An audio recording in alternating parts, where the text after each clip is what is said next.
Lucy, how are you doing today with everything? Because that debut by Caitlin Clark, the number of turnovers there was something you don't normally see. It's a record for the Fever. It's the worst turnover debut in the history of the sport.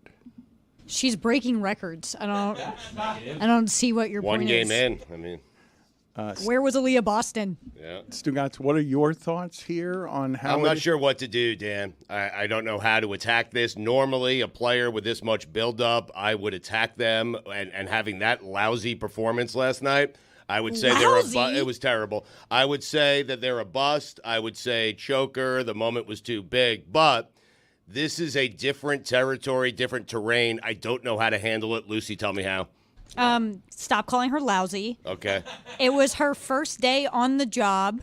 It takes time to adjust. Heck, I've been working here like 8 months. I'm still adjusting. Yeah. Okay, we need to give Caitlin a little bit of grace because she's perfect and she's done nothing wrong outside all the turnovers. She was the leading scorer on her team. She had 20, yep. Yeah, but inefficiently. Well, I'd argue they were the worst team in the league last year, and that's how they got her. Careful, Dan. They were bad, and Aaliyah Boston is the key to success for Caitlin. She's the best big Caitlin has ever played with, and Aaliyah was nowhere to be found last night. It was interesting to see professional defense on her, though. Ohio State played her like that.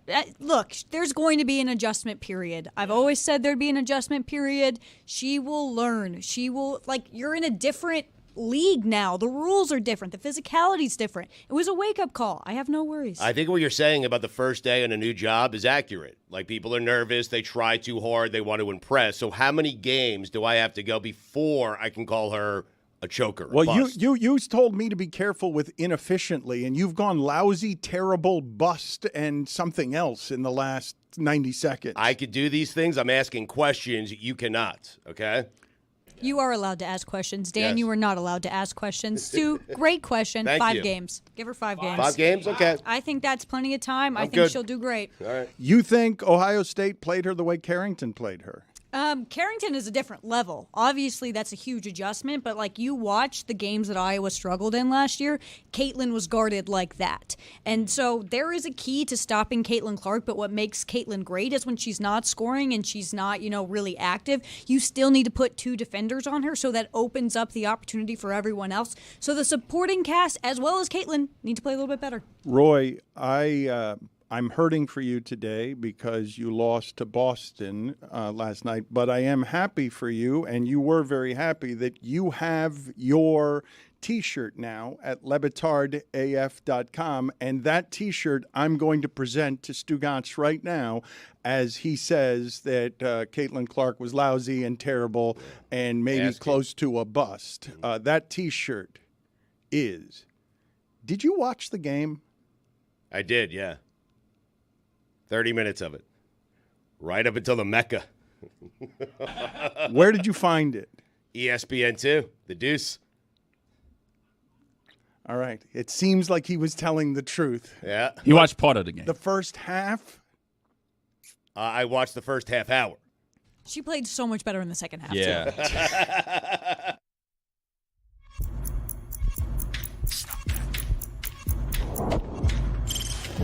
Stop that.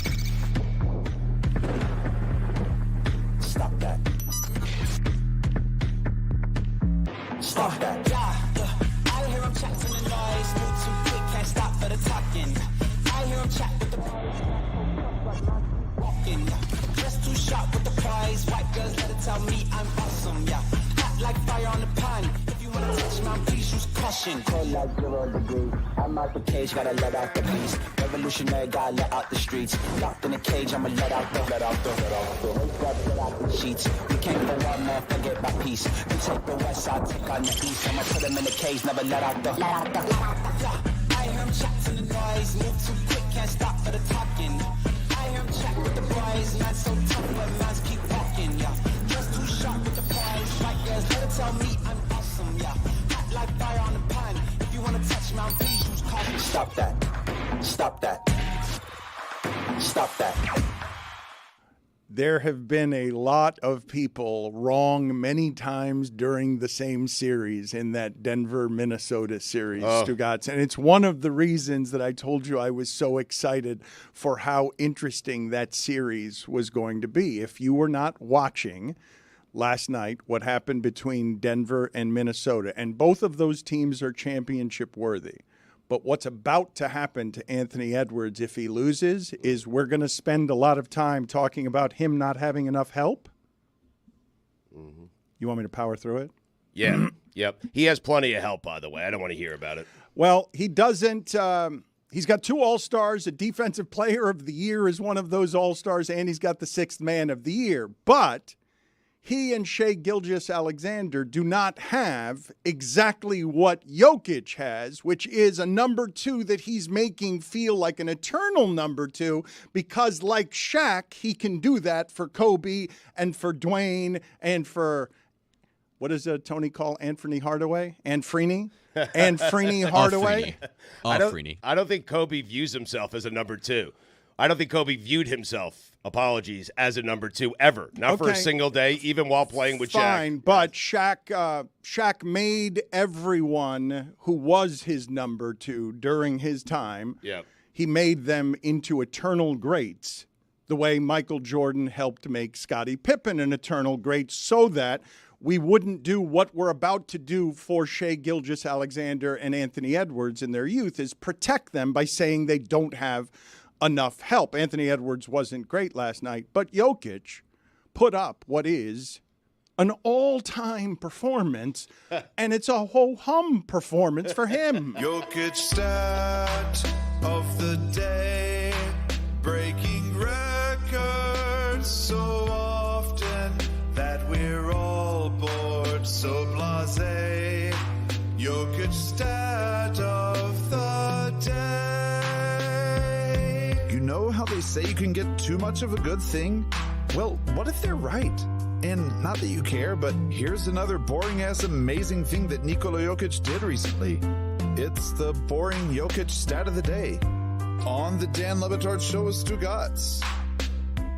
There was a piece of sports art in that game where Kevin Harlan is providing the accents and the framing on the end of that game. Denver's up 103-92, and Jokic is at the three-point line, and Gobert has come out to meet him. And I want to get into the basketball dorkiness of what it is Denver is doing there to Gobert, because you eliminate the number 1 defense in the league when you pull Gobert out like that and allow him to not be a rim protector anymore. He ceases to be the defensive player of the year. But the way Harlan framed what Jokic did, where he's at the top of the key and Harlan goes in very slow. The crowd noise supports it. It was really, really beautiful if you appreciate sports excellence. All of it, the broadcasting of it, the noise in a stadium. Harlan described it as Jokic dancing with Gobert because they're at the top of the key, and then Jokic makes the 3 to finish the game with 3 minutes left. And Harlan just screams, he's putting together a masterpiece. It was great. Because he goes for 40 points, Stugotz, with no turnovers. Crazy. Like, with no turnovers. Are you kidding me? How do you play the Defensive Player of the Year, the 4-time Defensive Player of the Year, guy who's going to make the Hall of Fame because of his defense, and you have no turnovers? You go 8 for 9 on him. And Murray told a story the other day that informs some of what you're watching in that series. Murray said that earlier in his career, Jokic was playing against Gobert late in a game. And Gobert is waving off the help that's coming over to help him on Jokic. He's waving it off. And Jokic, who hasn't shown us much personality, says to Gobert, according to Murray, brother, I have 47.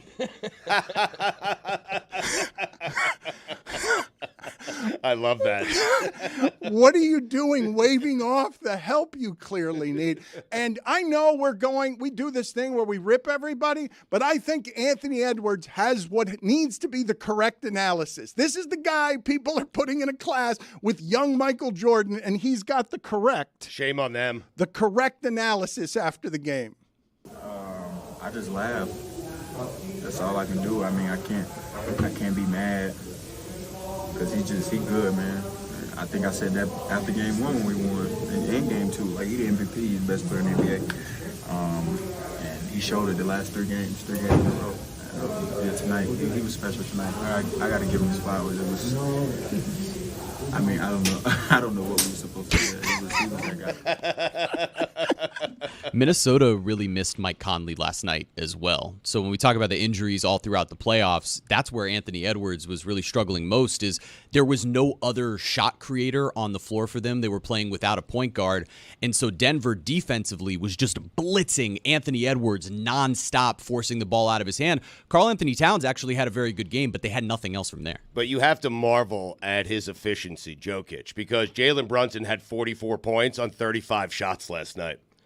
Jokic had 40 points on 22 shots last night. He was 15 of 22.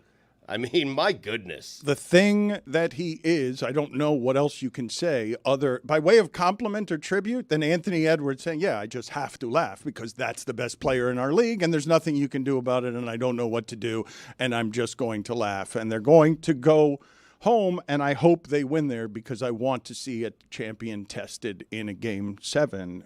But if you like the basketball nerdiness, and Jeremy, I know you do, when you go brush screens, inverted ball screens for a center, like like they're using him in a way. You realize Wembanyama is going to do all this into the game. Jokic is preparing us for the unstoppability of Wembanyama when the game gets ruined. We're not yet at the game being ruined, but the cement mixer can do it. And next up is the pogo stick 7'4" guy who's going to get better. And they're going to create all sorts of things offensively for these people that make it possible to have a 40-point game with no turnovers. You realize that would have been the stat line if Jokic was playing against us, right? It would have been more points, but it would have been similar in terms of no turnovers, and you can't do anything about it. He turns Rudy Gobert into an ineffective defender when that guy's been a 4-time defensive player of the year, and it's in part because you have Jamal Crawford last night referring to him as Magic Johnson, Larry Bird, Kareem Abdul-Jabbar, and Wilt Chamberlain, all in the span of like 5 different possessions. Left out Michael, though. Let's talk about something here, though, Stugotz, as it relates to what the big man has been in that sport, because I see that Shaquille O'Neal is now telling TMZ that he is selling gummies, and I want to ask you. What isn't he selling? What? Well, this is what I wanted to ask you guys, because when I think of selling yourself, I think of Kevin Hart, I think of Kiss, the rock band.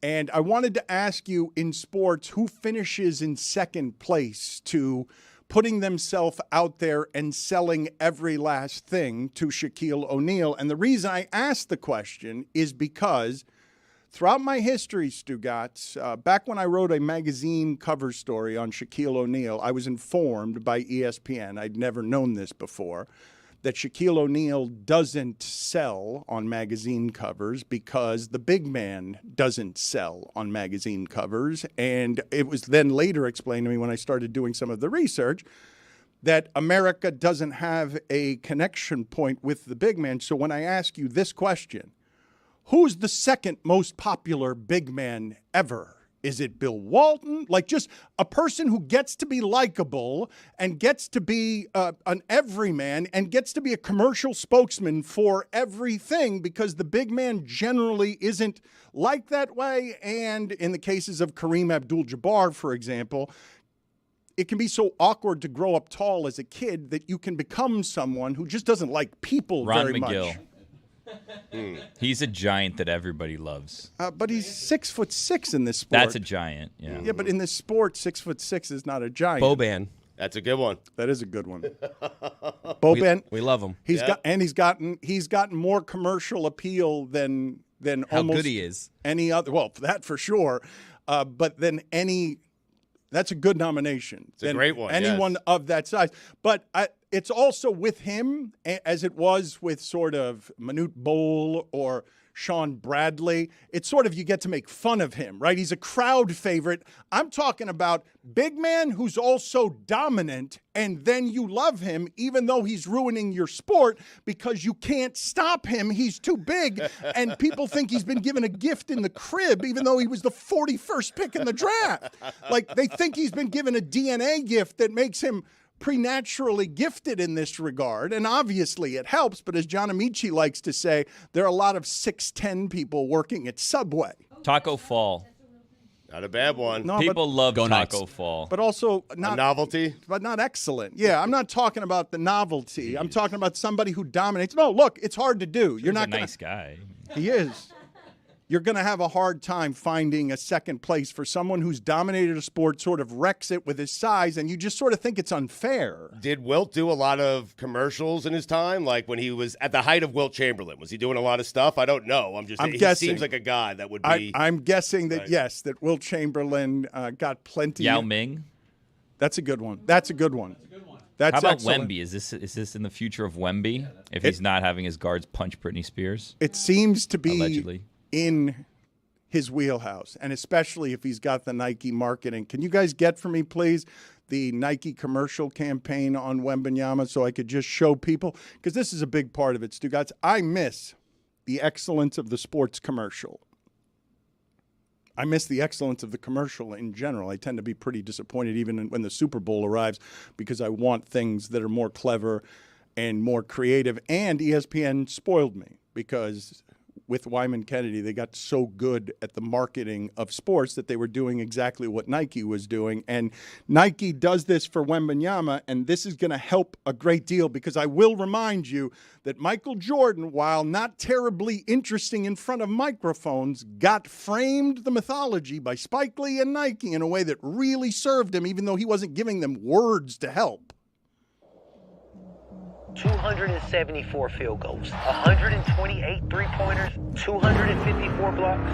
No player in league history has averaged 20 points, 10 boards, 3 assists, 3 blocks, 1 steal, and 1 3 per game before. Did I see that right? I believe aliens are real and hoop among us. How do you feel about that? Goosies. I mean, do something first. Sounded like he did something. It did sound like everything in that commercial was saying the facts that would allow someone to surmise that he had done something, except for America's foremost critic right here. Oh, he did something. He went 22-60. I mean, come on, please. Have a winning season. Just once. He has no help. Yeah, it's a team issue. I don't care. You talk about a gift in the crib, Dan. 1 out of 6 people who reach 7 feet tall are in the NBA. Wow. 1 out of 6. So if you just grow to be 7 feet, you're in the NBA. So there really is a gift in the crib. If you are talking about just being born tall, you're going to end up there. It certainly helps, but what you just said to me is that 5 out of 6 aren't. So there are people Different in the population under 7 feet, though, Dan. I Agreed. imagine that's Yes. a lot bigger percentage. Thank It you. really stinks for those who don't make it, who grow to 7 God, feet what a tall and don't make it. nightmare. Oh, my goodness. You have to feel like a giant loser, right? Because you're always Literally. asked if you play basketball course when you you're are. that height. No, No. I'm an accountant. It is problematic when you want to shower in hotels. It's hard if you want to sleep in a normal human bed. I don't know how many of you. How do you guys feel about your feet hanging off of a bed while you're sleeping? Do any of you do that? At Le Batard Show, Juju, do any of you sleep with your feet off the bed? Do you know how small the bed would have to be for my feet to be hanging off of them? That's a funny visual. He's sleeping in a dollhouse. I do this thing with my feet where I flap up because I like the cover. I don't want my feet sticking out of the covers, so I lift my legs up so the covers fall underneath my feet and flap it down. So it's a little cocoon. I create a little cocoon at my feet so my feet can't get out. Cute. Every night. Some of my favorite videos on TikTok and YouTube are just tall people's perspective. Like there's this one super tall guy that just films what he sees at the grocery store, and you see like the top of the like shopping aisles, and you're like, oh my God, I had no idea it looked like that up there. How annoying do you think you guys would find it if every time you bathed and showered, you couldn't get under the nozzle? That the nozzle in a hotel wasn't where you needed it to be to put it over your head. I've told you before, one of those commercials that Shaq does for that insurance he doesn't use, he is singing over the curtains and the nozzle is around his neck, and I don't think it's a joke. I think that's just how that shower looked. Are you talking about the general? Whichever insurance he's marketing for that he doesn't, that we have accused him of not using. Billy, I do want to talk to you about what you brought up correctly, which is, what does Shaq not sell? I don't even mean that it's an insult. Like, I don't understand why people think selling out is a bad thing. I'm for sale. Sales, Feldman, I'm here. Yep. Want to give me some money to promote some stuff? I'm open to it. My brother used to say that all the time because people accused him of being an art sellout, and he's like, really? Do you know how hard this is to do? To make money, to get out of bed and make something that people want to buy? Okay. You can go ahead and criticize me for selling too much. I'll take that as a criticism. I think my favorite sellout quote comes from Pitbull, and like I'm paraphrasing it, where he said something along the lines of, I can't feed my kids with Grammys. Put it on the poll at Le Batard Show. Can you feed your kids with Grammys? Because I think you can, actually. If you win Grammys, I think you can. But point taken on selling out. But Kevin Hart, I believe, or I may have this confused with Kiss, one of them has their face on underwear. Maybe both of them.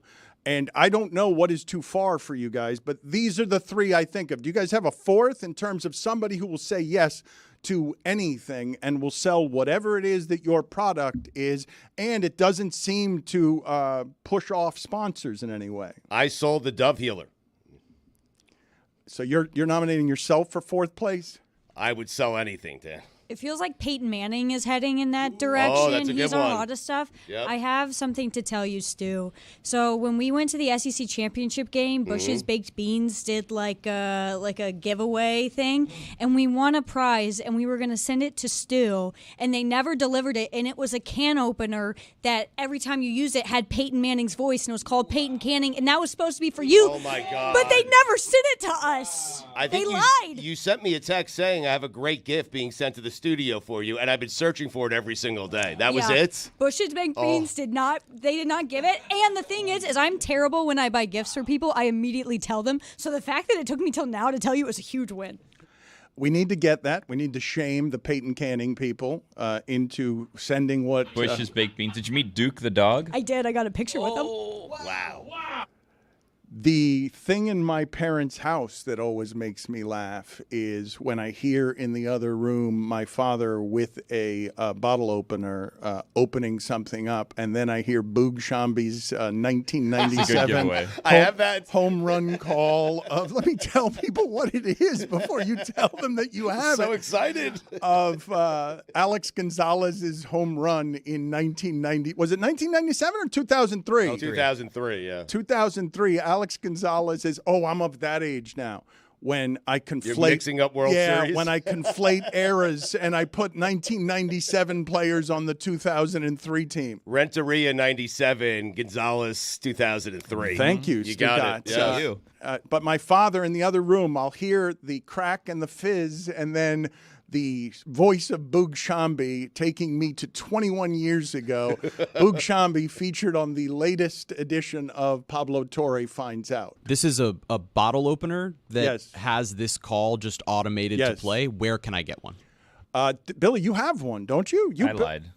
Oh, but you have a collection of Marlins I mean, I can go through memorabilia. my Marlins closet if you want and see what treasures I have that you can have. I thought one day that having like multiples of these things would like have some value, and I realized, only I care about this, and I just have a bunch of junk.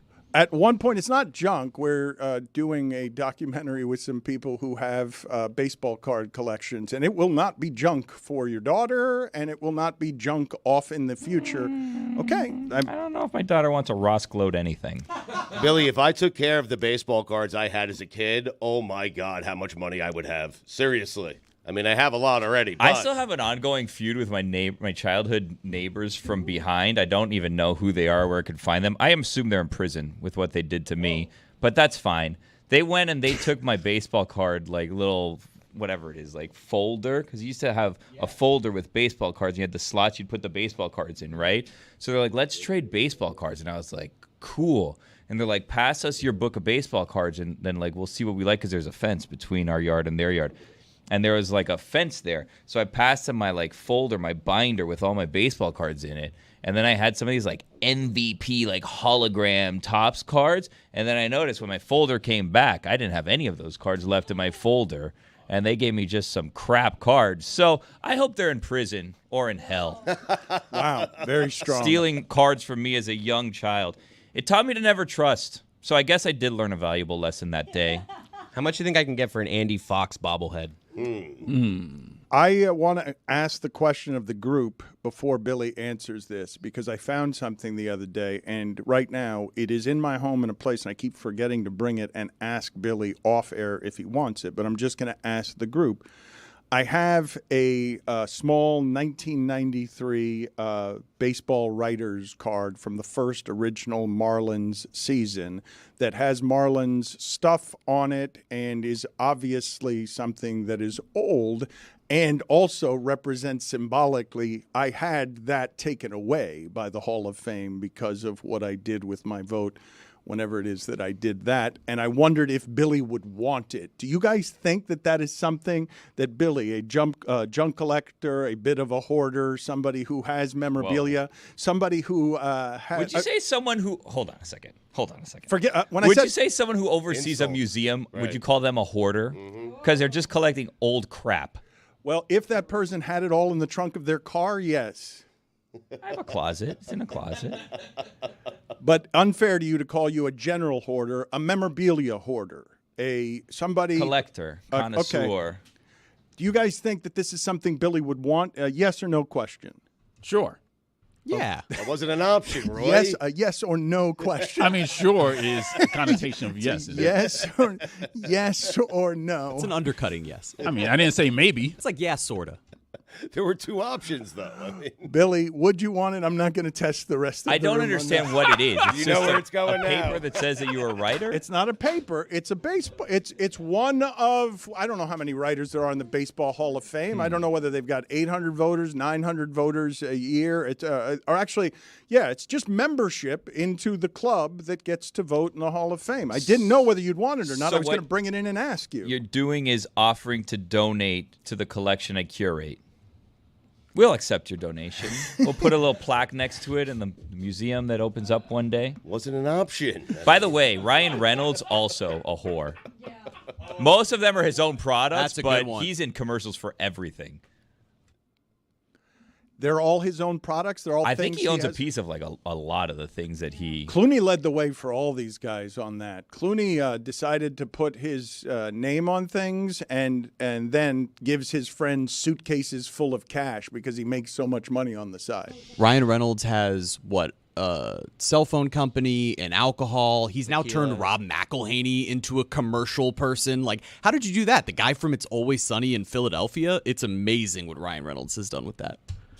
No more celebrity alcohol brands. We're good. We've had enough. Invest in something else. Put it on the poll, please, Juju, at Le Batard Show. No more celebrity alcohol brands, yes or no? It's Kiss on the underwear. It's not Kevin Hart? No. Kevin Hart's face is not on underwear? I did Google Kevin Hart underwear, but that's not what I got. Okay.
I may end up being wrong on this, Stugotz, because I really have enjoyed that OKC team, and you have them being eliminated in this round when they got down 2-1. But it's the youngest team in the league. It's one of the youngest teams ever.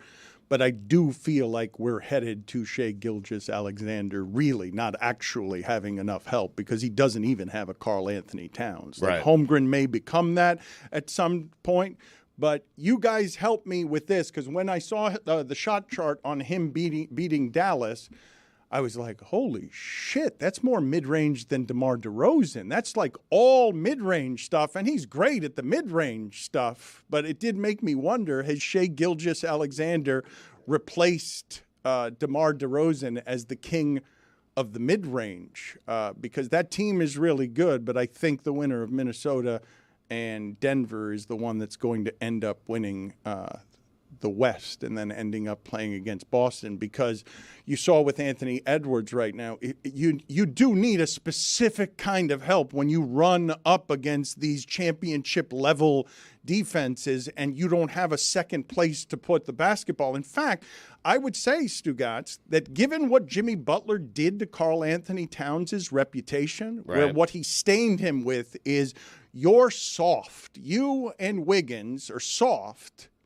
Wiggins won a championship since. Karl Anthony Towns is shooting 50 times in the All-Star game, but do you trust him? Game 7 in Denver, Anthony Edwards needs some help. Do you trust Karl Anthony Towns? Because Karl Anthony Towns is more talented as an offensive player than anyone OKC has, not named Shai Gilgeous-Alexander. Towns had a good game last night. I mean, he was 10 of 19 from the field. Towns is excellent, Stugotz. Towns 10 years ago, Towns 30 years ago would have been Michael Jordan. Easy. Towns 30 years ago, if wherever it is that you put the place on, athletes are much better today than they were during a different time. Someone who plays like Karl Anthony Towns would have been in the post and only in the post, and would have never been allowed to either dribble or go near the three-point line. And now in today's game, he's just a poor man's Jokic. I feel bad for him. He would be like a perennial all-star in any other Didn't era. he win the three-point competition? Yeah, he's one of the greatest shooting big men of all time. Like, he would have been Dirk, even if he just played when Dirk was around, because he's that talented. And yet, here we are, constantly going, do you trust him? Soft. No, but that's what he's, right? That's what he's going to get. This is not going to fall on Edwards. He's not going to have a lot of games like yesterday's. Like, that's not going to happen. Well, it's his second time he's had that game in the last 3, so... Dan, that's why the comparisons to Michael Jordan are unfair to Anthony Edwards. You set this expectation for this guy. He's not. There's never going to be another Michael Jordan. Everyone just stop it. But okay? Okay, it's not fair to him. Okay, and what's not fair to us is you continually giving takes that can't be disproven for 9 years. Like that. What do you mean? This is your wheelhouse right here. The idea MJ? that you do this great thing where you give an opinion that cannot, like we got you with Alex Smith and Mahomes. Because thankfully Mahomes got great within 2 or 3 years. But usually we can't keep track of you giving takes that cannot be disputed until Anthony Edwards turns 33. That's the game, Dano. The thing with Anthony Edwards and Michael Jordan, though, isn't Denver right now sort of like what the bad boy Pistons were to Michael Jordan? Like, he went up against him. He lost early in his career. They needed to sort of revamp the roster a little bit. He eventually gets past this really great team, and he becomes Michael Jordan. But you have Minnesota being here every year if that's the case. The West is so good and getting better so quickly, I'm not certain Minnesota is going to be here every single year. I'm not. Dan, I'm distracted because we talked about this last week, and I can't help but wonder if you're wearing a shirt under your hoodie. I'm not. Wow. Attaboy. Wow. I'm putting that on the board. Stugotz says that he doesn't wear a shirt under his hoodie. It turned into this giant debate. We were all kind of confused about it, but I haven't stopped wondering if you're wearing a shirt under that. Not in an inappropriate way. If there's just a place, in terms of record keeping. If there's a place to do that, it'd be in South Florida, right? Of course, it's the only place in this America studio where there's a sweater without shirts. South Florida. Well, I hesitated to put this on at all because we're headed toward 98 and 99 degrees here this week. And the air was on the fritz earlier this week. But I couldn't have layers today, and I had to run out of the house in a hurry and just throw something on, and so this is what I chose. You can't go layers in South Florida. When it's about to approach. The low today was 80, and it's about to approach 98 and 99. Looks good. It's a good-looking hoodie. Thank you. Lucy, that is leboart.com if you want any of the stuff that my brother Is it comfy? You don't made. need a shirt. Yeah, It's comfortable. It is very comfortable. shirt Still necessary. selling, huh? I love him. You got me thinking about OKC and what they need. Like, don't they need, like, do they have a veteran? Who's, like, the old guy on OKC? Is it all just young guys? Because I'm thinking, if they don't have a vet, if they need to add a piece, Stu, follow me here. Yeah. Durant back in OKC. No, I'm thinking LeBron. Like, he's already praised their Wow. GM. He loves that team. I'm thinking if there's a team in the Western Conference LeBron should go to, and he shouldn't, by the way. He should go to the East, but I'm thinking it might be OKC. Their vet right now is Gordon Hayward. Yeah. I feel like that's what OKC needs. They got to bring someone in. Not someone to steal the shine, and I guess Durant would. Durant would kind of steal the shine, so it can't be Durant. Maybe Paul George? I don't know. Did you guys see Kendrick Perkins? Perk was saying that Kevin Durant, good fit in Miami. What are we hearing about this? Every year we've heard that for I like know. 10 years. We heard that about Jimmy, too. Jimmy ended up here eventually. Kyle Lowry, too, and then once he got here, everybody hated him. Okay, maybe I don't need to explain this to our group or the audience, but OKC as an entity, this is one of the things that will make Sam Presti an executive for all times.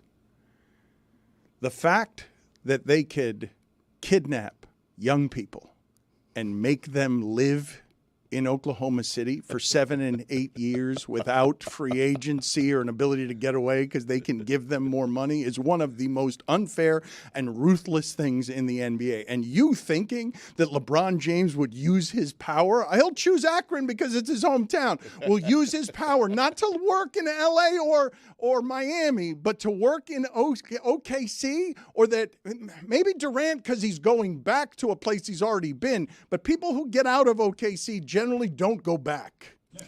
What if they draft Bronny? Think about it.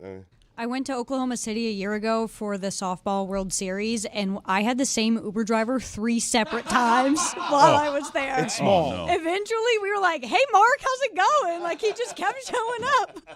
That is, you have to get the young players early before they've seen the world, because once they travel, they all realize, wait a minute, I don't want to live here. And Presti shows up. You got a 7-year deal. You're not going anywhere. I've got so many draft picks. Do you understand how I've built this thing? I could lose Paul George, and I will just replenish forever. Poor Shea Gilgeous-Alexander. He's stuck. He was traded from Los Angeles. He's going to get rich there. He's gotten rich there, and he's going to want soon to get out of there, and Presti's not going to let him. OKC is Stairway to Heaven. Or no, I'm sorry, Hotel California. I got the wrong one. Wow. Hotel California. You can never leave. You're not allowed to leave. You just sort of get stuck there. Because if you think LeBron would choose that, I mean, he's choosing winning championships. That's what should be, and his son, that's what should be what's important to LeBron James at this stage of his career. It's why I say OKC. It's why I say the Knicks. It's why I say the Celtics. If they don't get it done this year, that's where LeBron should go. I'm guessing trying to help him out. I'm guessing that LeBron is thinking to himself that if there are 9 teams a piece away, he can be that piece at 9 places that aren't OKC. Perhaps. Well, according to Greg Cody, he's still in his prime, so he can go anywhere. I mean, the fact that LeBron, at the age of 40, is dictating who the next Lakers coach is going to be, doing this for his son, getting Coach K out of retirement to be some sort of guy that presides over J.J. Redick. It's amazing. The leverage that man has over the NBA's most popular and best organization is insane. He's 40 years old. 40 years old. And he still has this kind of leverage. That's incredible. Well, you say it's incredible, and it is. I will say that it's what he has been for 15 years. I know. And it's why. But that he's still here. No, but he revolutionized the power a player can have. People are tired of hearing me talk about that here, but it's been fascinating to watch, and he still uses that leverage now. But you mentioned J.J. Redick, and I wanted to talk about the back and forth between J.J. Redick and Doc Rivers, because J.J. Redick may indeed become the coach of the Lakers, go straight to the front of the line. And you and I were having the discussion in 2010. Stugotz and I were saying, if you could get LeBron James in his prime at 25, would you be okay if he installed Maverick Carter as the coach? And we agreed, yes, that's fine. Yep. Maverick Carter can be the coach. I'll get a whole bunch of good assists, and I'll figure it out after that. But if he wants to run the team, I will let him run the team because I will be getting that player at 25 years old. So if LeBron James can indeed get both his son and the coach in Los Angeles. And Coach K. Well, what are you doing now? There's a report that Coach K would come. He's helping the Lakers pick their new coach. Yeah. He's a consultant. I wonder who he's going to pick. Chris Quinn got an interview. Could you imagine having that much power as LeBron? We're like, okay, we have our coach already picked out. That's what I'm saying. Coach K, I always wanted to play for you. We did a Team USA, whatever, but you stayed at Duke, then you retired. Here's a little paycheck as a consultant, even though we know exactly who we're going to hire already. You just do the work. You walk around. Oh, let me interview this person, that person. Oh, wow, JJ, perfect fit. Let's hire him. $200,000, please. That's what you think consulting work is? Well, when you're Coach K, yeah, that's what it is. Yeah, for an NBA team. I'd say it's Is that not what consulting work is? Let me tell you what consulting work is, okay? I have my finger on consulting work because that is my future dream job. This is what you do. You go to a place, and the place is like, I don't know what's going on. I don't know how to fix these problems. And then you're like, okay, here's how you fix the problems. You want to do it? And they're like, And you're like, okay, perfect. Pay me, please. And then they pay you, and then that's it. And then they listen to you or they don't. It doesn't matter. You just go on to someone else's problems. I think Meadowlark Media should hire you as a consultant. Oh, you I'm could down. feel free to do that here. Well, I felt like we were doing that already, and you're not participating. As a consultant? Yeah, I feel like you should be a consultant to everything we do here, as opposed to someone who actively tries to destroy. But as I said, no one listens to me, Yeah, so well, but I have that part of the consulting down. you try to actively destroy the job from the inside. That's not a Got to consultant. break it down to build it back No, up. it's an inside job. What happens around here is consistently an inside job. That's a good Inside Man was a good movie. Not that we're talking about that, but wow, one of my favorite But Denzel movies. you're the opposite. Put it on the poll. Is Inside Man one of your favorite Denzel movies? Well, it is. I just told you. No, not you. I said put it on the Asking the poll. audience, I'm yes. asking America. What is But the opposite of a consultant? It's him. Oh, it's not. It is. It is you. Put it on the poll. Is Billy I Gill? find all these problems. I'm at the center of them. You're the causer of the problem.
I really do think that it would be Billy's anarchist dream for Meadowlark to pay him as a consultant, and then at the end of his findings, he comes to me with a report, and he says with a giant smile on his face, Dan, your problems throughout your company, they're all me.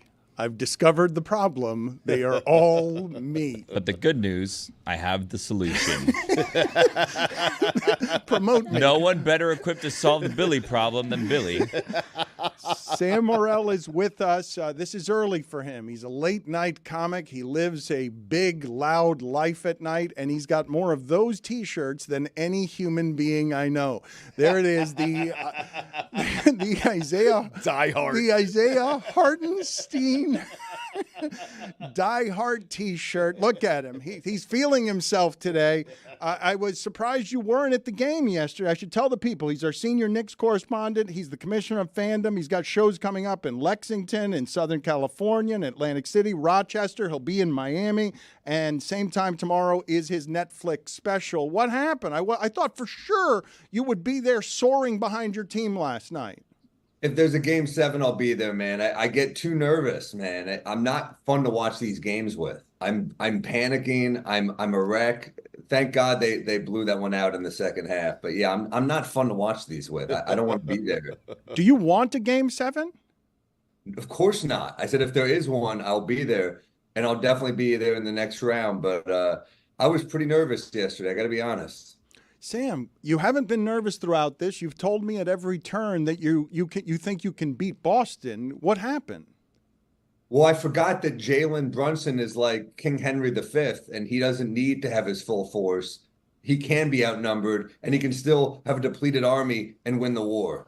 Mm-hmm. Sam, I thought the same thing. After Game 3, they squandered an opportunity, Game 3, to win that game on the road, go up 3-0. It came back 2-2. I was very nervous headed into last night. You thought the same thing, that Jalen Brunson was like King Henry? Well, that too, yes. Yeah. But I was nervous. Knicks fans were nervous last night, you know?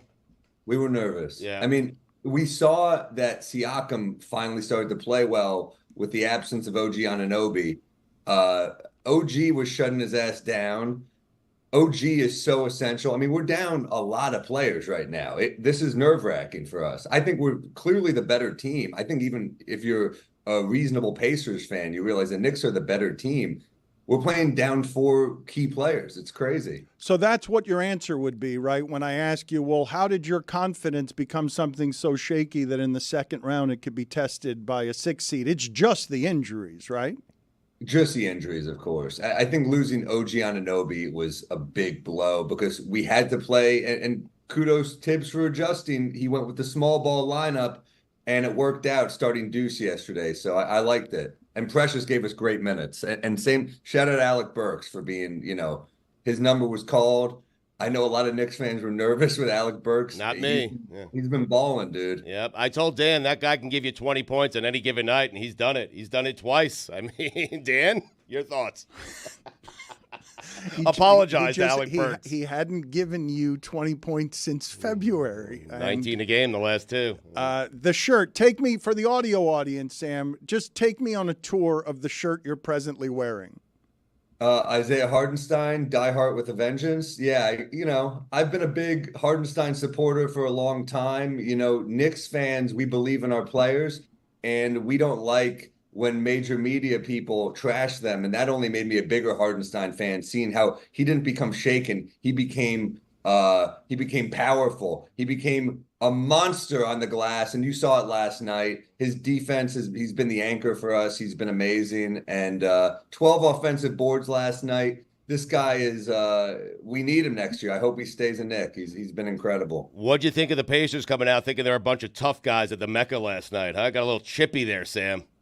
I mean, Dante just made me think of like Jamie Kennedy and Malibu's Most Wanted, but like tough. You know what I mean? Like, I love that kid. I think he's like, he's just a badass. I love him. He's, yeah, man. It was a mix between that and like Rabbit and 8 Mile, Like, this dude I believe in Dante. I think he's got that like 90s Knicks kind of edge to him. So does Josh Hart. We're a lot of tough players. And look, when Pacers fans are complaining, like Knicks fans, you want a tough series, but you complain about fouls. I don't care if it's physical. You just got to blow the whistle. It's hilarious that I saw Bill Simmons post like, oh, the Knicks and Scott Foster. The Pacers were getting every call in the first half. It was comical, I thought. And they were getting every call in game 3. Game 4 didn't matter because they beat our ass. But game 3 and game 5, game 3, they gave them one back for what they thought they gave us in game 1. And then last night they were getting every whistle. We just happened to outplay them. WFAT. Now we do it. I'm curious how it is that you're too nervous for a game 5, but you'll be there for a game 7. Because it's a must win. How do your nerves end up playing out? Did you really not go yesterday because you thought it would be too much for your anxiety and you don't like how you behave? I usually, if I don't go, I usually have people over and I need to be alone. So you have the people over and they do what with you being this way? They know you well enough to know it's okay that he's screaming at the television? Yeah, they like it. I have enough crazy people in my group that they go nuts too. Did you ask Sam if he wanted a game 7? No one wants a game 7 when you're up 3-2. It was an odd question. Here's why I would tell you, like, maybe not fans, but if you're telling me you want it. Yes, I want it for a number of different reasons. Pacers want a game 7. Yes. Here's my question when you say that it's odd, though, and I understand why you would say it. If you're confident in your team, if you tell me again and again that Mecca's the hardest place to play, and it's the greatest sound, and I want to remember something forever, and you're better than the other team, why not one game for everything? You get to watch it. You get to be there. You get to remember this series forever when Larry Johnson is making a 4-pointer. I'll remember this series forever regardless. I want to end this thing in Indiana. You will not. Dan, Jalen Brunson got hurt. He came back in the second half. I'll remember this series forever.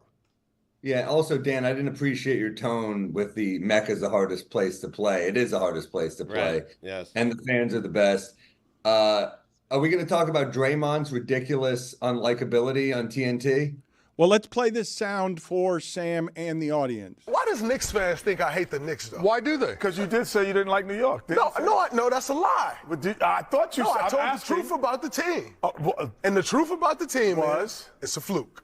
That's why they don't like you. That's why. But I didn't say that their good season that they've had in the last whatever, you said is a fluke. This year is what you said. He said this year's team is a fluke. Okay, so here's what I said. A fluke. I said this team, they're winning right now. And it could be, I think it's a setup like the Atlanta Hawks in 2021. Right. And if you remember back to maybe 2016-17, the Portland Trailblazers paid all of those guys because they had that one good year, and then they got jammed up. And I think this New York Knicks team could be a setup to get jammed up.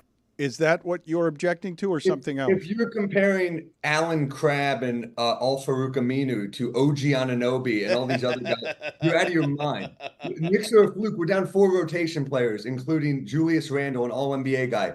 OG Anunoby, a defensive beast. You remember defense, Draymond. You used to play it before you went straight for the headlock. Remember? You want to talk about a fluke? You being in the Hall of Fame is a fluke, Draymond. If you aren't drafted the Warriors, not only are you not in the Hall of Fame, you might be in a psych ward right now, or best case playing in Europe. Steph saving your career is a fluke. No one else would be this patient with you. No other star. So maybe instead of trying to rain on our parade and the first joy we've had in years, let us enjoy it the way the rest of TNT, like Kenny Smith, is letting us enjoy it. I love when you get pissed off. Well, Draymond's not here. You know that, right, Sam? That's just a video. No, he's directing. I'm talking into the camera. Right. Listening. Attaboy.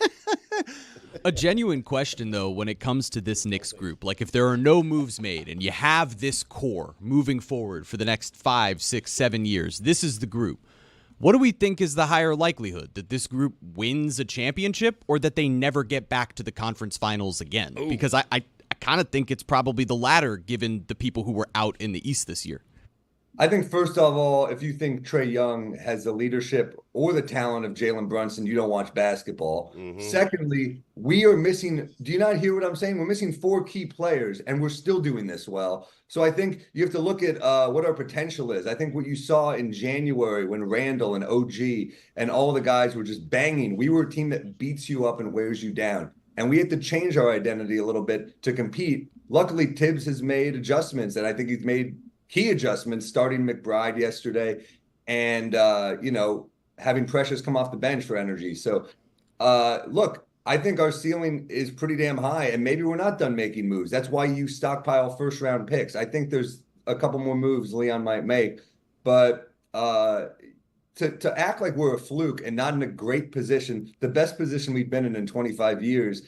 Draymond, I thought you were like a high IQ basketball guy. I thought that was your whole thing. I respect Draymond Green. I think he is a Hall of Fame player, but you clearly, I don't get the anger at New York. Like, we're just enjoying our team. We're just happy. We're having a good time. Why is everyone being like, well, this is a fluke. This isn't for real. If you saw your friend in love and he was like, not a cool guy, maybe hadn't found a woman in a while, would you be like, dude, this is bullshit? No. I might actually. Would you let him enjoy love? It's a fluke. He's screaming at the camera. Draymond, would you let me enjoy love, please? I am in love. I haven't felt this way about the Knicks this century. Jeremy asked him a question, and he was still responding to Draymond Green. Well, this was real professional work by the professional comedian. I've seen coaches over the years say to themselves, I don't care what the questions are. I'm going to say what I want to say. He did get around to answering Jeremy's question, but he had a little more to slice off for Draymond there. He pissed you off last night. People are pissing you off, Sam. It's a fluke.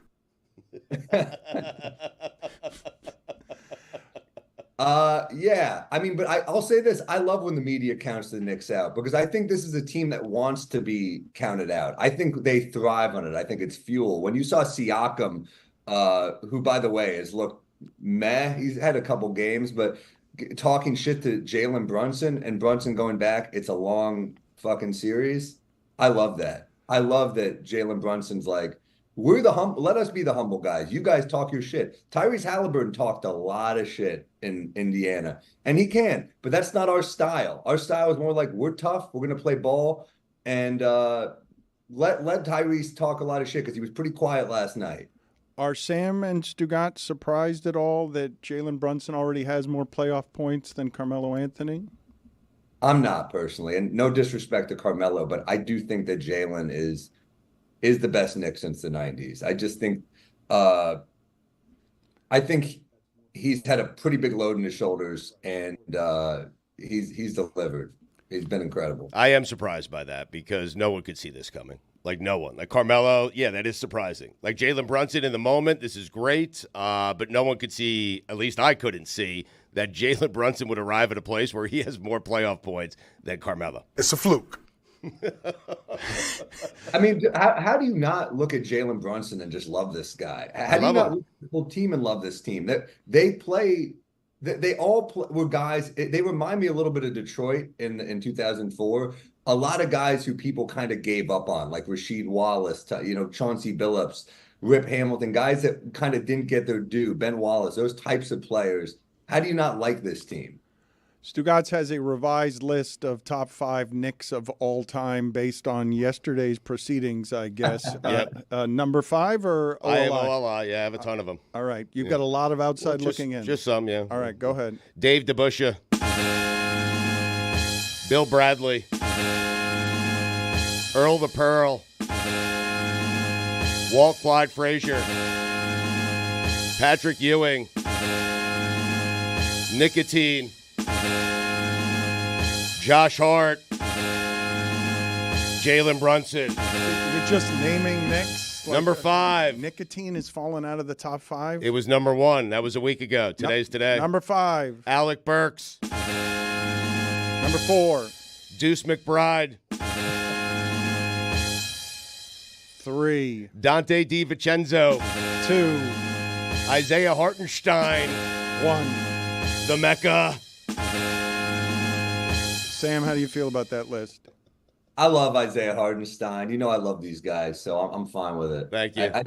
I think whatever it takes tampering wise, I will bring Hartenstein back. Maybe a tour of New York, something special to make him believe that this is the greatest city in the world. I hope we're able to keep him an OG. That's how I feel. So I think they're both key.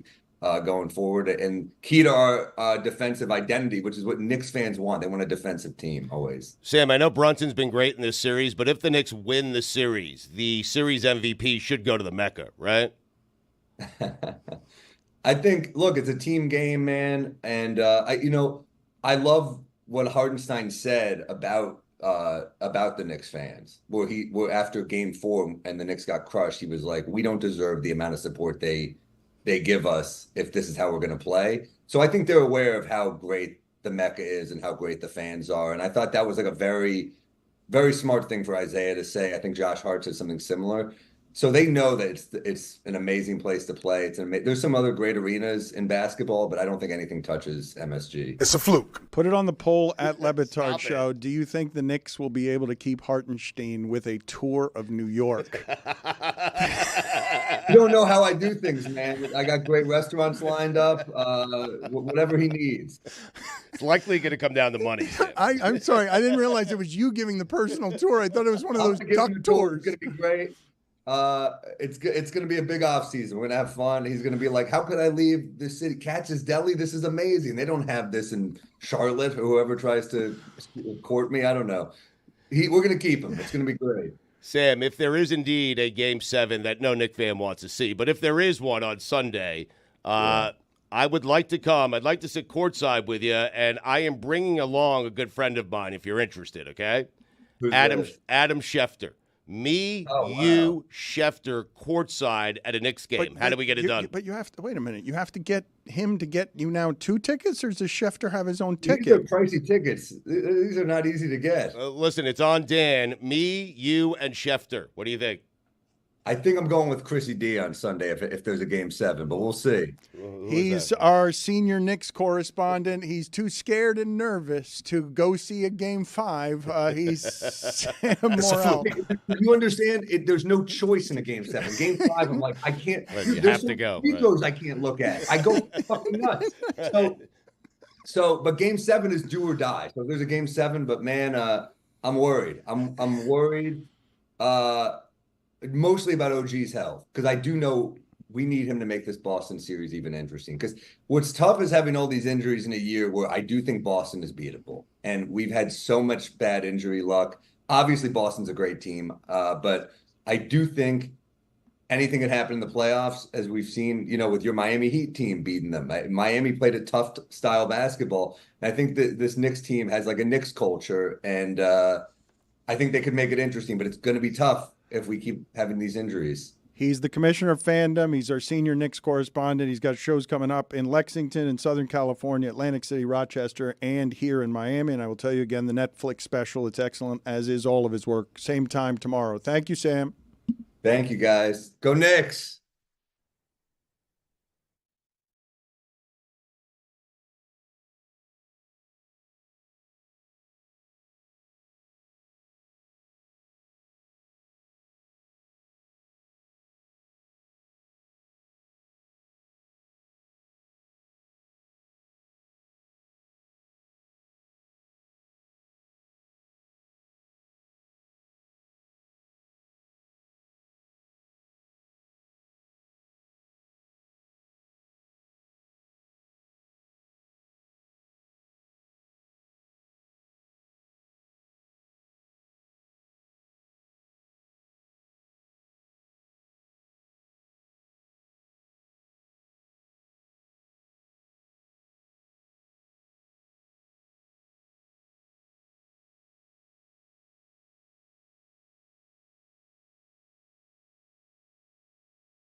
It's Mike Ryan in the chat room bringing you another classic interview. If you know me, you know that I love wrestling. So this throwback is one of my faves. It's none other than the American Dream Dusty Rhodes, a pioneer member of the WWE Hall of Fame. Let's go. Is it possible for you to go anywhere, Dusty, without being recognized? As I got older, they went to that. Didn't you used to be Dusty Rhodes? Like and stuff like that. So that's cool. You can't go an entire day if you go out in public, go to a mall. No, I'm gonna see somebody. Someone's gonna know Dusty Rhodes. Somewhere I touched their life, and that's the cool part about it. Whether you understand our industry or not, I touched somebody's life that meant something to them, and that was really cool. Back in the day, though, when someone goes funky like a monkey on you in a restaurant, like back in the day, does it get annoying? It for a while was it's cool, you know what I mean? Because I grew up in Austin, Texas, and my dad was a plumber, and would just and you wanted to achieve something just like yourself. You want Dan's job. I mean, he's on vacation, and no, I'd rather be here with you, to be honest. Yeah. But I mean, and as it went on, as time went on, it got really bad for a while in the 70s and 80s.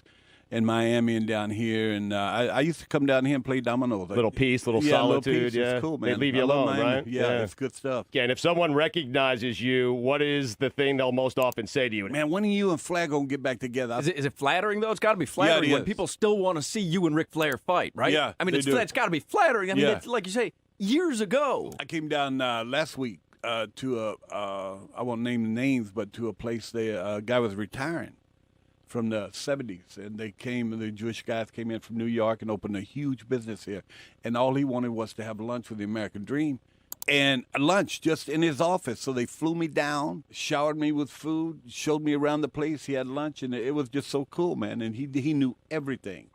Who's responsible for the American Dream? Who's responsible for that nickname? Is it you? Was it Vince McMahon? Who came up with it? No, in '74 here in Florida, Garden Soul and myself was on the television, and one day I just said, it came out of my mouth, and it stuck it was amazing, and it wasn't so egotistical to say, hey, I'm the American Dream. What it was about was that this kid from Texas can headline Madison Square Garden. That's what I always wanted to do, and when I did it, and sell it out, and sell it out, and sell the Forum out next door to it. Is there a single greatest wrestling memory that you have, a particular moment in the ring? It was the second match in Madison Square Garden with superstar Billy Graham, and it was an amazing moment because there were so many luminaries there and so many people there that were closet wrestling fans that came out, and the horses and the yellow blocking the streets outside, and the Forum sold out. It was an amazing moment, and when it was over, when the bell rung, I can honestly say I didn't want to leave the ring. We had no music back then, had no pyro, and I looked across at Superstar, and he looked at me, and it's like we had nothing else to do, so we was trying to think of something to do so we could stay out there. Dusty, did wrestling hurt? Did it hurt you? Is your body hurt? Yeah, it's hurt because we were 87. I flew 288 days on an airplane in 1987, and day after day, the mat, hitting the mat. You see my elbow; it's just deformed in a way that it's not fixable, but.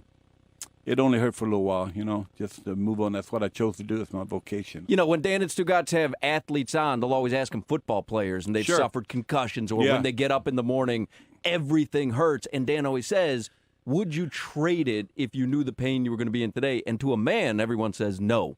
They loved what they did. I said it right off. I mean, that goes on forever. And anybody that says it doesn't, it's crazy. Pretty fun being Dusty Rhodes back in the day. It was fun, huh? yeah. The women throwing themselves at you left and right. Oh, my goodness, man. You know that old rule down in Texas, if you're 25 miles out of town, they don't count? Explain that out a little bit. That's a good rule. Explain that out. That's a great rule right there. Well, no, Dusty, I can learn something for you because I'm married here. So what are you trying to say here? Explain well, if you get over to Fort Lauderdale, you're okay. I've always told my wife our marriage is legal in every state but Nevada. Yeah. So you're telling me just get 25 miles away from my home? I'm free to do 25 miles, it don't count, man. It will not hold up in court. Honest to God. In court, really? You check the legalities of yes. it? All right, Dusty, we love having you in here. Thank you. I appreciate it so much.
Roy, I don't know how you feel today. The Panthers had the Boston Bruins cornered.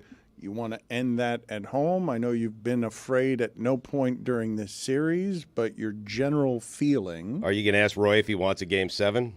Okay, you guys are making fun of me for this, but I thought Game 7s at home are fun and the greatest thing. And when you're losing the series, yes, and you force it. Right. If you're winning and you right. choke to get to Game 7, not as fun. Rare is the team up 3-2 that wants to force a Game 7. I mean, understood, but you guys are always telling me how confident you are and how hard it is to right. play in New York, and you don't have real confidence about it if you're terrified of a Game 7 and simply don't want it under any circumstances. But you were asking Roy, the Panthers had him cornered, had it done. You want to get it done at home. You don't want to go back to Boston. I feel like Roy is still confident. I can't believe I'm saying this. I would love a Game 7 at home, and I don't want that series to end in Boston. I want it brought back here, and I want maximum stakes on everybody. I would like this series to end in Boston, Dan. I mean, I would like them to go to the Eastern Conference Final and face either the Rangers or the Hurricanes, most likely the Rangers. But you're not rattled. You're good.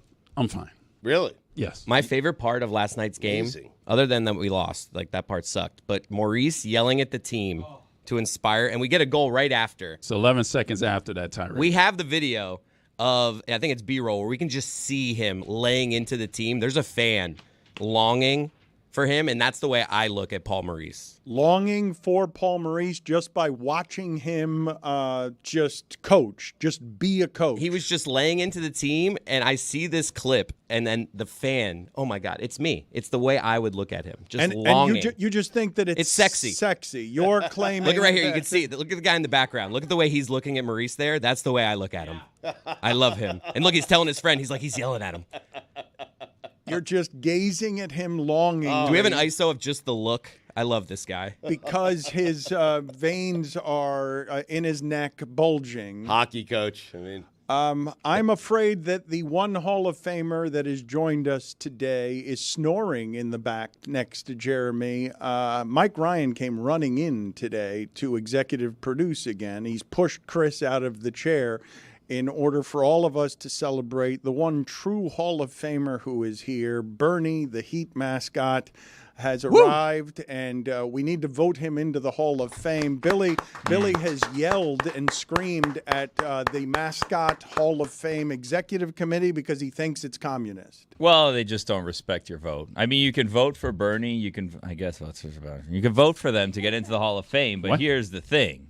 They don't care about your votes. They're just going to do whatever they want. They proved that with Billy the Marlin, and it's a sham. But I hope you guys get in. But what do you mean, you guys? We've got Bernie is going to make the Hall of Fame. Well, I mean, there's a big class. Multiple people get in every year.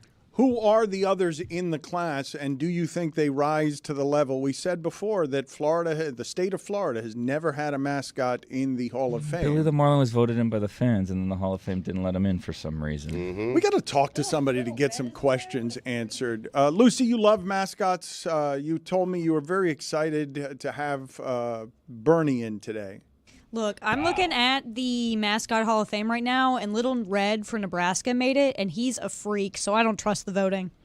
Oh, wow. All right, let's get someone on to answer some from the questions. Hall of Fame. Yes, to put them under the interrogation lights and ask them why. I want to ask them the question, Billy, if you ask for fan vote and then don't respect it, what do you do? Well, it's just 1/3 of the voting process. The committee gets in, and then I guess if they get in, they get votes. It's a loaded class this year. Big Al is there from the University of Alabama. The Leprechaun from Notre Dame is there. Mrs. Met is there. I wonder if Mr. Met wants Mrs. Met in the Hall of Fame or not. Or if Mr. Met just wants to have the Hall of Fame be Mr. Met's thing. Wait a minute. That is loaded. You just gave two that I think... New Jersey Devil is there. Purdue Pete. Orbit. Purdue Pete? Rosie Red. Talon. Jackson DeVille. Lucille. Lucy, what is your problem with Purdue Pete? What isn't my problem with Purdue Pete? Have you seen that freak? Muscular. He is like if death were a mascot. He's terrifying. Put it on the poll, please, Juju. Is Purdue Pete like if death were a mascot? None of these mascots have ever been arrested, am I right? Sebastian is truly Miami. Fist me. Purdue Pete has been arrested. He got arrested like 2 years ago. Really? Really? Yeah. What is at like a McDonald's or something. I'm not even joking. For murder? Not for murder. Oh. What is the backstory, please, on Purdue Pete being arrested? Because I did not have Chris Cody getting that so immediately wrong. Yeah. Alleged battery and disorderly conduct at a McDonald's. All of more. You know what? I sit corrected. Okay, you know what? All right, Purdue Pete. Do it in a game. Sebastian did it during a game. He did it during a big game. He got arrested on the road. He got arrested. Let's go. Not buying a burger, Purdue Pete. Well, it was assault, they said, yeah. Well, he didn't get arrested for buying a burger. I know that. Metal Art consultant Billy Gill. Was he in costume? I mean, the reason that both of these mascots sitting with us deserve to be in the Hall of Fame, they invented stuff. Bernie invented the hip thrust. Oh, yeah. Did he invent that? Please don't do that to me. Bernie, did you invent the hip thrust? Very uncomfortable. Don't ever do that I'll do it again. No, please don't do that. I don't have a thing. Let Bernie do Well, it. you Let Bernie do you it. do have it. You have but yeah.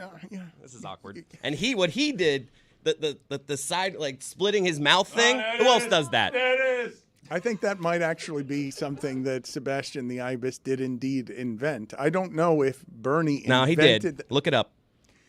Well, you were wrong about the arrest thing, though. your mascot information. Should I do it again? Is not exceptional. No. You know what? I would like, now that you've mentioned it, for you to do it the remainder of the segment. Oh, come on, man. We only have happens, 18 Chris. minutes Sitting left. next to him. Trying to teach Go you. ahead and stand up and hold the microphone to you and go ahead and do that while I get Roy's hockey analysis that makes Bernie snore.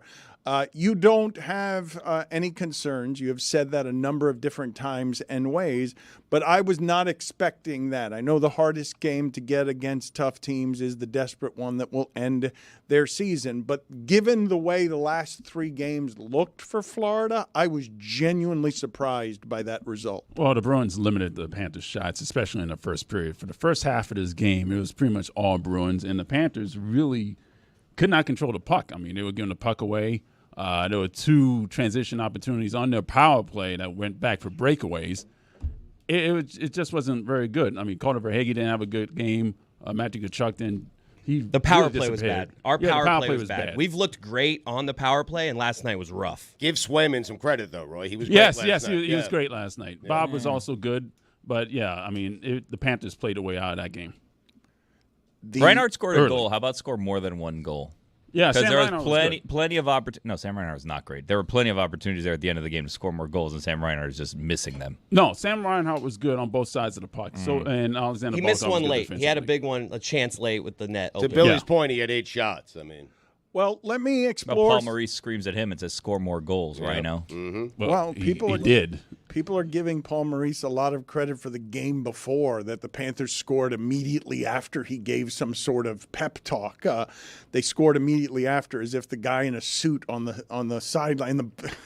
Are they required to wear suits? I've been wondering this because I don't know the rules of hockey, but they're always wearing suits. Are they required to? Because what if you could just wear a hoodie? Because it seems a lot more comfortable. John Tortorella did not wear a suit this season in Philadelphia. I think he was the only coach that did that. That's it. There's no rule. They all it's an unwritten rule among all of them. We're gonna wear suits even though there's not a dress code. I guess so because Tortorella was the only person that didn't do it this season. But you're our hockey expert. Wouldn't you know if there were a dress code or not Like a dress uniform code? dress code. A dress code for coaches. I mean, in the National Hockey League. There's about to be for basketball coaches. There's going to be again, and there used to be. You're tired, Chris. You're My worn. legs hurt. You're worn out. Okay, you lasted 2.5 minutes doing what Bernie does. How I roll. This is why Bernie's a Hall of Famer. You lasted 2.5 minutes doing what Bernie has done for decades. I mean, he does it in small increments, though. He doesn't do it for 5 minutes They're straight. not small. What I know of Bernie, nothing about that area is small. Oh. What do you know about Bernie? Well, I like costumes, as you know. I like costumes, as you know. Yeah.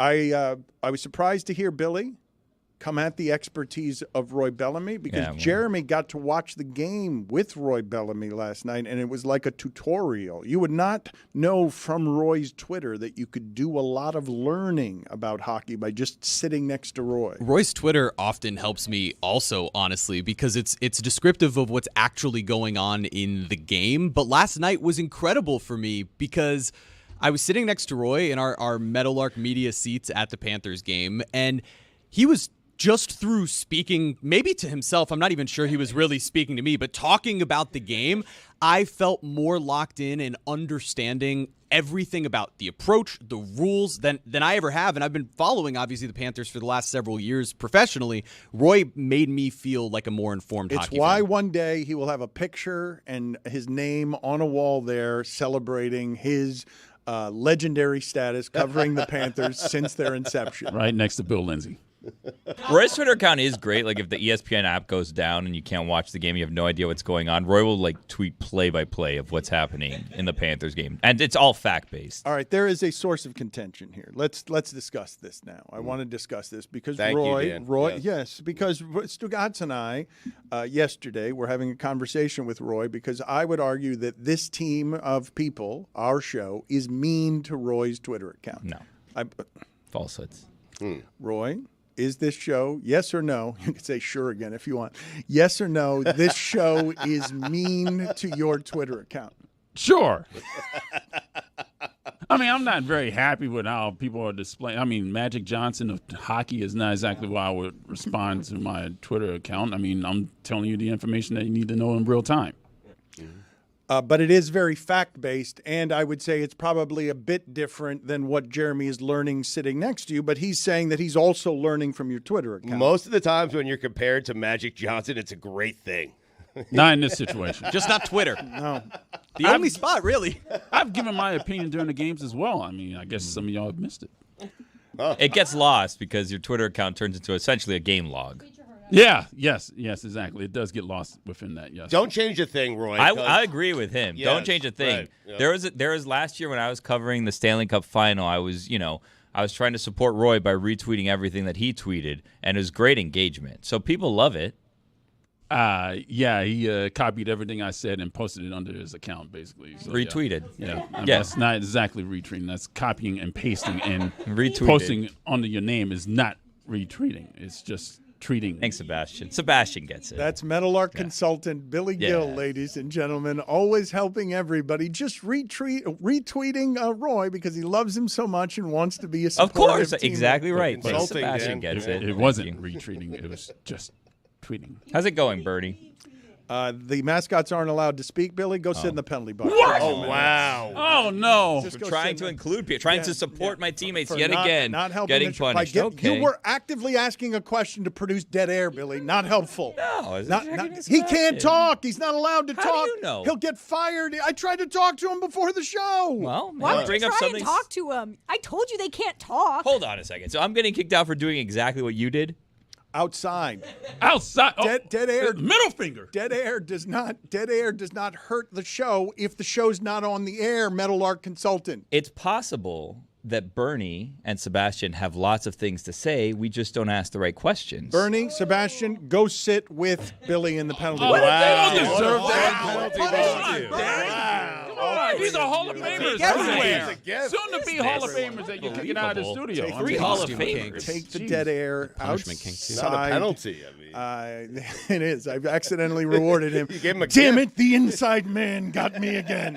I gave him a gift. He gets to go sit outside, not work, wreck the show, and enjoy the dead air out there with them because the mascots aren't allowed to talk. And it's a maximum asshole move on a show we're doing together. Out, Bernie. Oh, man. All three of you, go sit in the penalty box. catching a stray. I It's mean. Billy's fault. All three of you go sit crowded in a crowded penalty box. I also want, by the way, I'd like some imaging. I meant to send this last night to the group. I want some imaging that has a whistle blowing and a being sent to the penalty box. When it's Jeremy, I want 2 minutes high shticking and stuff like that. I like that. I like that. want jokes in the penalty box with these clowns. Dan, I kind of feel like you're being a bad host because first you send them to the penalty box, then you don't tell them where it is or what it is. Bernie was just lost back here. He thought Billy's seat was the penalty box. Wow. So I think you should go. Meadowlark. What? Okay. Oh, no. I am This now is gonna looking work out at great. all penalties in the NHL to try to find some wordplay that we can have for. I like Slashing? high sticking. Yes. You guys slashing? I'm not gonna lie. Last night it made me laugh. Anytime, and it's juvenile, it's immature, but anytime there's a hooking penalty, I laugh. It's like 2 minutes for hooking because I Right. just imagine like this defenseman for Boston hooking. But how do we apply that name to someone in our crew when we call a penalty on and send someone to the box? You know what I'm saying? That's what I'm searching for. I'm searching for more high sticking, okay? Because that's perfect. What, slashing? Yes, but for who? Cross-checking? When you say something unproductive, it could be boarding. Okay, For so now boarding, that works. For boring. Yeah, that works. I Right like there. it. Yeah. 2 minutes for boring. Go to the penalty box, Jerry. Oh, no. High Oh, sticking. no. Can't believe you used my own wordplay against me. What a fun penalty box that looks like. I mean, outside of Dan, what a blast that must be, no? I feel like they're both Hall of Famers. Maybe Yes. it's just my South Florida bias, but right. And then the fact that Billy the Marlin was ahead of these two, like if you think of South Florida mascots, these are the two you think of. Are they? I mean, Billy the Marlin is Stanley C. Panther. But how about the state of Florida? Because Dan was making the point that no mascot in the state of Florida has made it to the Mascot Hall of Fame. And Dan's larger point, and he's correct, is that we should probably have someone from the Hall of Fame on, not the mascots who can't talk. That's a good point, yeah. Speaking of mascot, why was Stanley the Sea Panther last night in this first period? He was just wearing like a bathing suit with no shirt on. But not just that. He has a 6-pack. I know he or does. 8-pack, I actually. guess that's why. If you got it, flaunt it. But I was just thinking, this is playoff time. This is not the middle of the season. It's beach day, so he's in beach. Like, I need Stanley C. Panther in his normal attire. It's game 5 here, folks. Well, the situation is it was 96 degrees yesterday. That's why. Is that why you did it? Yeah. I don't it's need hot. jokes with my mascots in the playoffs. When things get a little too intense and testosterone filled, Lucy or Jess can call too many men. So all the time. I like it. That's a good one. That's Too a good many one. I like men. that. Too I many like that. men. That's a good one. Boring instead of boarding. We're trying to do wordplay. Yeah. We'll figure this out off air. It's High probably sticking is something great. that should be. I meant to send that last night and I forgot. Can you guys help me with other Paul Maurice video that we have? Because I don't know the context, Chris Cody, on something that you wanted to show us on not just Paul Maurice being sexy when he yells at people, according to you, but was his post-game stuff too? Because you guys have argued that he's giving great post-game now, better than most coaches are. Yeah, it's basically a stand-up routine. He's doing this basically to calm down the fans. Like, he's not worried about it. Why should I? So let's hear Paul Maurice here because this person was called by Zaslow the killer of fun. Paul Maurice came here and reinvented what playoff hockey looks like for South Florida. Stugotz, it's honestly been strange to see. It's something that I don't have enough of a working understanding of the sport, and I think very few of us have the expertise to actually understand what the depths of what these people do for a living. But it is truly baffling to me that an organization could go from we're playing a historic brand of hockey in the regular season that has no offensive precedent in the league. And when this was 2 years ago. And when that gets into the playoffs, it's going to die at the feet of people who coach and make their team play like Paul Maurice. Then they went and got an assortment of players to play exactly the dirty type of stuff that makes people crazy. And they reinvent themselves as a hockey team that can actually win in the postseason because you have to play differently. I don't understand how Paul Maurice did that. I don't understand the intricacies of it. Well, transition offense doesn't really work in the playoffs. That's the problem. The Panthers' offense back then was more on the rush, going back the other way. Now it's just about forechecking and board battles. But it was just dumping it in. You can carry it in as well, so long as you win the puck back.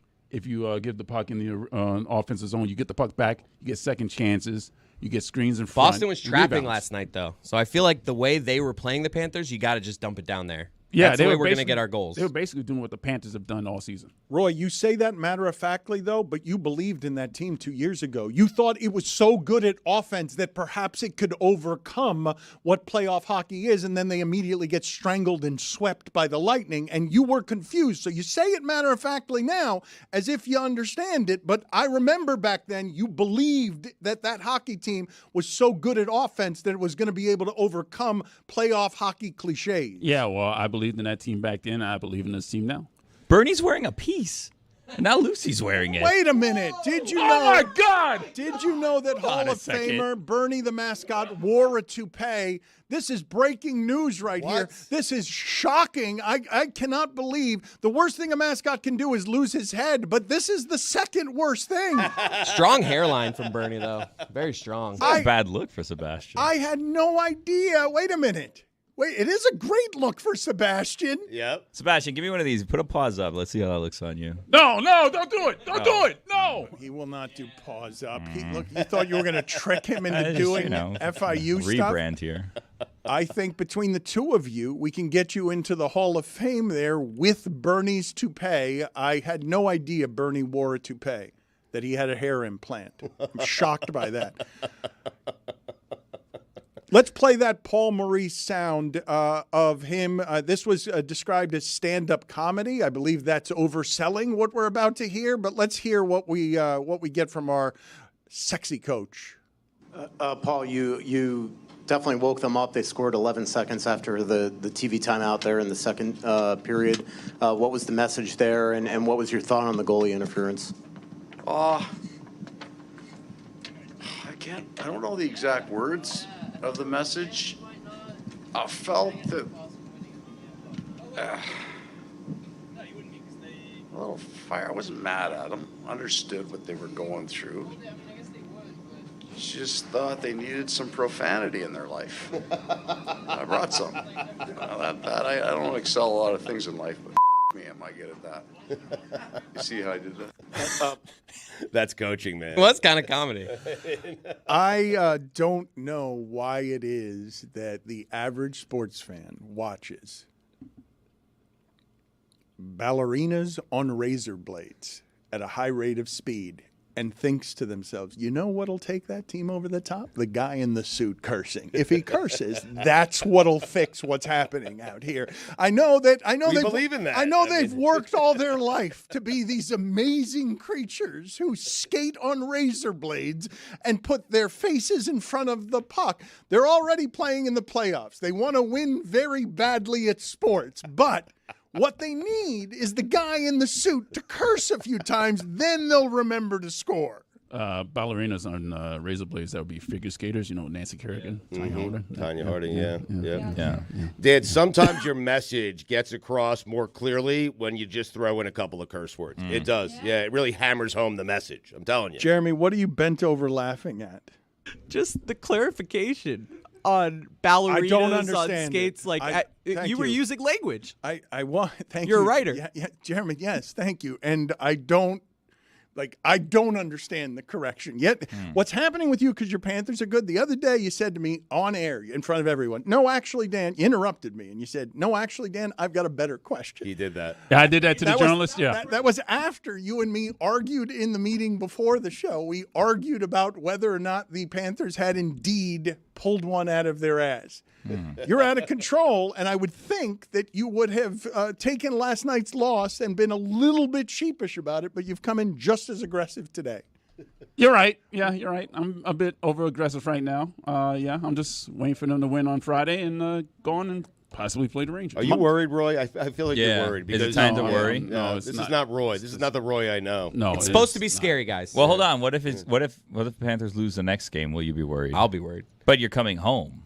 Yeah, you're coming back home for Game 7. Do you want a Game 7? No, I don't want a Game 7. I want the series to be over. What the hell's the matter with you? You sound scared. Our thanks to Bernie and Sebastian the Ibis. Wait, hold on, Dan. You should tell people to vote for them. I'm Go going to MascotHallOfFame.com. Well, it doesn't matter. And also, in the time that's left, I'm a consultant. You guys do. So I'm it. thinking maybe each of them gives a speech as to why we should vote them in to the Hall of Fame. That's a great idea. Dan to give that speech. No, I wasn't. If they wanted to say it, maybe throw in some profanities a la Paul Maurice if you want. All right, there you go. Go ahead, Sebastian. You first.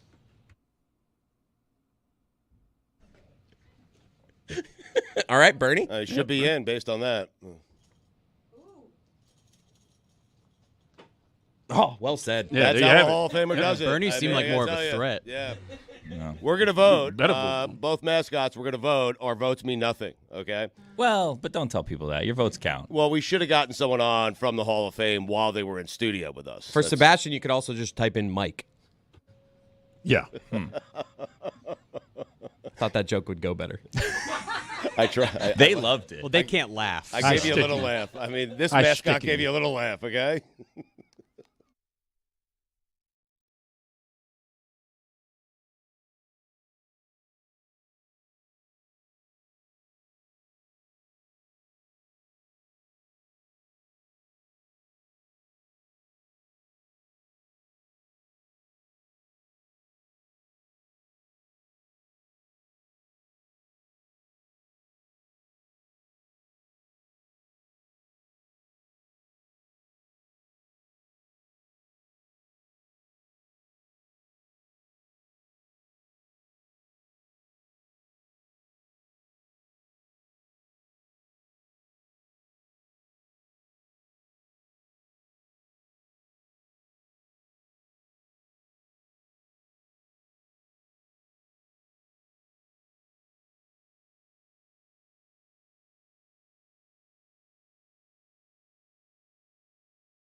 Stugotz, you have heard me obsess recently on air about everything that I see happening during technological changing times in how we consume just about everything. And now Netflix and Apple and Peacock are getting together to create a bundle for Comcast at a reduced price, and Netflix has bought itself Christmas Day games for the next 3 years.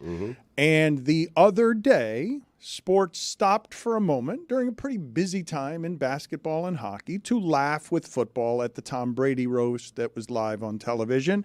And by every measure I can discern, a really enormous investment and a really enormous success. I would like for you guys to get me some numbers. I don't know if there have been estimates on how much that cost to produce. It seemed like a giant undertaking that would cost, I think, more than $100 million to make. I've got to assume. I don't know how much more. I don't have any idea how much it costs to pay all of those people to do all of that and to throw a flawlessly televised live event. Those are very hard to do for 3 hours without glitches. And Tom Brady now regrets it. I was surprised that he ever did it at all. Same.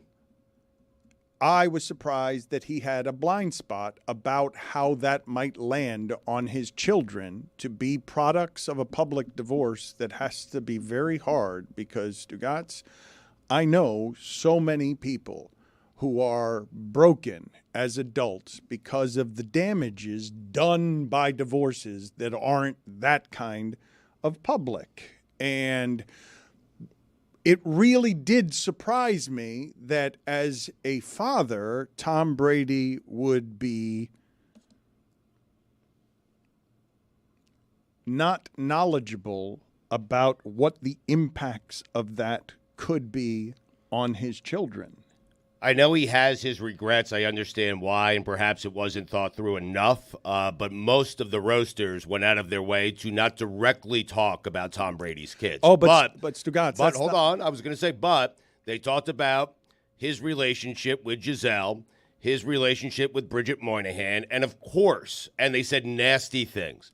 And of course, that is going to have an impact on his children. And I'm surprised Tom Brady, who seems to be pretty prepared for everything, did not think that part through before he went forward with the roast. So he says he wouldn't ever do anything like that again. Not surprising that Stugotz would be maximum Monday morning quarterback on how did Tom Brady not see everything. I mean, he saw everything the Jets were doing. I mean, before it happened. That is correct. Mm-hmm. And it's easy for me to also say after the fact. I'm not a father, right? And I'm not, I don't know anything about divorce except I've seen what it's done to some of my friends who are adults who have formative characteristics that come from not knowing as a child, is that my fault that they're no longer together? Why are mom and dad not together anymore? And then to hear the jokes on television of, hey, how about mom cheating with the jiu-jitsu instructor? That's funny, huh? As a child, or getting that at school, or whatever it is the results are, that Gisele Bündchen, were the quotes from her, or was it just reported how upset she was? Were the quotes, did they have her name on saying she was upset, or was it just reports that said that she was upset? Because when you sign up for that, you're allowing a whole bunch of people who don't have to respect the rules in comedy. Correct. In that setting to have maximum freedom outside of Bob Kraft. Right. Well, Dan, you have to factor that in because Giselle is watching that and they are laying into her and their relationship and how it ended. And Tom Brady doesn't get up and say, hey, stop doing that. But the second they go after Bob Kraft, he stands up and says, no more. You're she not wasn't doing there. that. Bob was there and she wasn't. I felt like the Bob thing felt like he was just performing because he told Bob, hey, I told them no jokes about you. So they do a joke. So he's just got to get up and be like, hey, don't do that. Wait a minute. Are you not paying attention to what was said on our show and elsewhere? That was not a bit. I'm not saying it's Tom a bit. No, Tom Brady was legitimately mad that Jeff Ross crossed the line. Andrew Schultz has said that. Drew Bledsoe said that the tension was not manufactured. In fact, I thought it was super interesting to see how much more comfortable Tom Brady is with confrontation than the rest of us might be in that circumstance, because Tom Brady had no issue in front of a whole lot of people protecting the power by stamping out Jeff Ross on his home field. My first thought when that happened was, wow, I can't believe that is what is making him do it and not the countless jokes about his family or kids. That's what I'm saying. I hope that his kids didn't watch it. I hope he had like the sensibility to say, hey, don't do it. But also in this day and age, like that was my entire TikTok feed the next day. His kids probably saw that. And I would say like, hey, if my dad wanted to do a roast, if he was like, no, you don't talk about Progressive Insurance that way. But yeah, go ahead, talk about Lucy like that. I would not be happy. I'm a little confused. You guys mean to tell me that Tom Brady made a career decision that negatively affected his family and he didn't think about it? Billy, that doesn't sound like that guy. What are you laughing about? Her dad Billy? works for Progressive, No, which is an important that. part of that Yes, story that that's was correct. absent. That is, thank you, Billy. I would think that you would, Consulting. yes, you more than anybody around here would totally appreciate making a joke that nobody understands except for a couple of people. I've said he's worked for Progressive before, and I've also talked about his divorce on air before. I've talked about a lot of things. Lucy, I agree, but welcome to the Meadowlark family, thinking all the things you've said on the show have been heard by all of America. That is how we do it. We think you've heard every single thing we've said for 20 years and remember it. Billy, more than most. And now they all know my dad is divorced. Correct. And that you Available, though? Or? No, not available. Shout out Angela. Big fan. Shout out Angela. I saw you making faces when I said product of divorce. I don't want to dig around in what it is that are the adult damages of that for you, but just imagine, how old are Tom Brady's kids? I want you to imagine whatever it is that happens on school. And this is the part where, Stugotz, I forgive Tom Brady for not understanding. Even telling your kids not to pay attention to somebody, turn off the television, whatever, go out for the night. There is no way for this to be avoided once it starts circulating in places like TikTok for kids. And so it's not just your kids what they're going to get, but it's what all their kids at school, all of their friends are going to get. And now your kids are going to school. It is very real remorse that Tom Brady is feeling. When you do, Stugotz, help me with this because I am not a parent. Help me with what it feels like to love and to know that you've made a decision that harms your children and you didn't see it coming. I embarrass my kids just about every single day. I've been doing it for 20 years, so I'm an expert on this subject. It's hard, and especially with Tom's kids. Dan, here are their ages, 16, 14, and 11. Kids are cruel at that age. They are relentless, and they are cruel. So what must have happened within those, friendly circles, and at school the next day, and it's probably still going on, I would imagine is relentless and uncomfortable for those kids. But it is hard, Dan, because I am playing Monday morning quarterback. It is hard to see all the permutations that could come from, having yourself roasted by Jeffrey Ross. Did I say that word right? What was the word? What was the word? I can't say it again. Well, try it. That's the closest I'll ever come. Well, try. Permutations? Oh, no. That's it. Mutation. How do you think you spelled Permutations? that? It's just, how do you spell That's it? closer.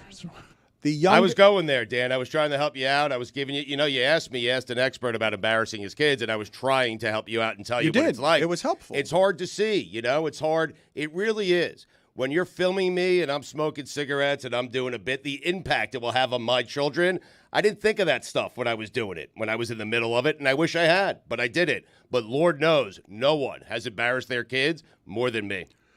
Let me address, though, the idea. Tom Brady's got nothing on me.